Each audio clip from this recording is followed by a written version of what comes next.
La grosse sortie de la semaine passée, vous le savez, c'était Tenet. Mais ça, on a déjà parlé. Et on en reparlera avec spoiler dès que je l'aurai revu. Mais je voulais commencer la vidéo en vous remerciant pour le succès de ma critique qui a très vite explosé tous les compteurs et qui se pose maintenant à plus de 800 vues, loin au-dessus des autres. Donc un grand merci à tous ceux qui l'ont vu, likez, commentez, partagez. Tout ça aide énormément la chaîne, qui vient d'ailleurs de passer les 300 abonnés. Bon, tout ça c'est très bien, mais j'ai pas vu que Tenet depuis le dernier hebdo. Et malgré tout ce que je peux dire de négatif sur le Nolan, ça reste le meilleur film que j'ai vu en salle de la semaine. Parce que ce dont on va parler aujourd'hui... Nya. This isn't a hospital, it's a cage.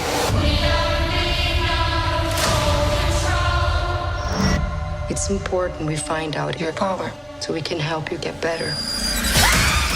Les Nouveaux Mutants, c'est presque un miracle d'avoir pu le voir en salle. Sa post-production a été un bordel pas possible, et le film, initialement prévu pour avril 2018, vient enfin d'atterrir sur nos écrans. La faute à des décisions de producteurs, au rachat de la Fox par Disney, et à un montage d'abord charcuté, puis remonté comme il avait été pensé initialement. Bref, c'est un film qu'on n'attendait plus, et qu'on pensait destiné à sortir en VOD. Est-ce que ça valait la peine d'attendre autant ? Clairement non. Les effets spéciaux sont moches, le scénario, même s'il comporte quelques bonnes idées, est gâché par un final qui sort de nulle part et qu'on a déjà vu 1000 fois, et le film n'a absolument aucune subtilité, alors qu'il soulève plein de thèmes intéressants, bien que très classiques dans l'univers X-Men. Ah, et puis le côté horrifique est très doux quand même, hein.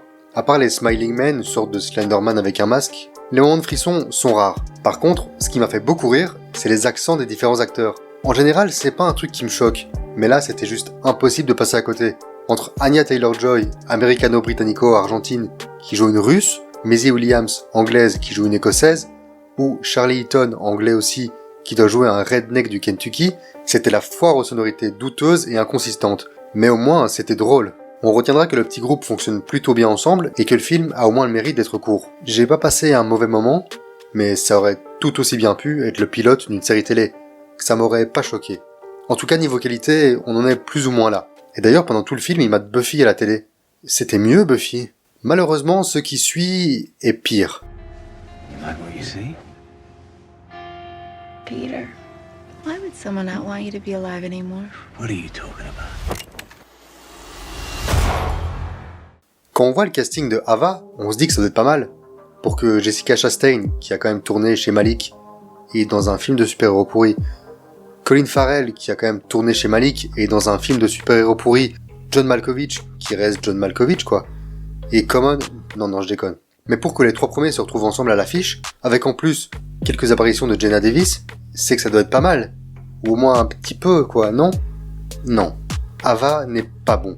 Les dialogues sont remplis d'expositions, le scénario n'invente rien, les scènes d'action sont filmées et montées avec les pieds, et pour un film d'action, c'est quand même embêtant, et puis c'est d'un plat.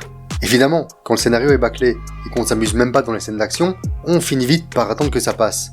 Ici aussi, heureusement, le film a la bonne idée de ne faire qu'1h30. Et les acteurs dans tout ça ? Clairement, sans ces trois-là, je sais même pas si j'aurais tenu jusqu'au bout. Ils font de leur mieux avec les pauvres lignes qu'on leur donne, et on va dire que ça passe. Les scènes entre Farrell et Malkovich sont plutôt cool, Chastain reste une excellente actrice et le prouve à certains moments, mais par contre, en tueuse badass, non. Elle est absolument jamais crédible, mais pas un seul instant quoi. Ah, et Common, il est en sous-jeu constant, il sait pas ce qu'il fait là, et moi non plus. Et puis le final du film envoie un message horrible à tous ceux qui ont arrêté de boire et galèrent à rester sobres. Je vais même le spoiler parce qu'il faut que j'en parle un peu. Mais vous êtes prévenus, si vous voulez pas savoir, vous pouvez passer à ce moment de la vidéo.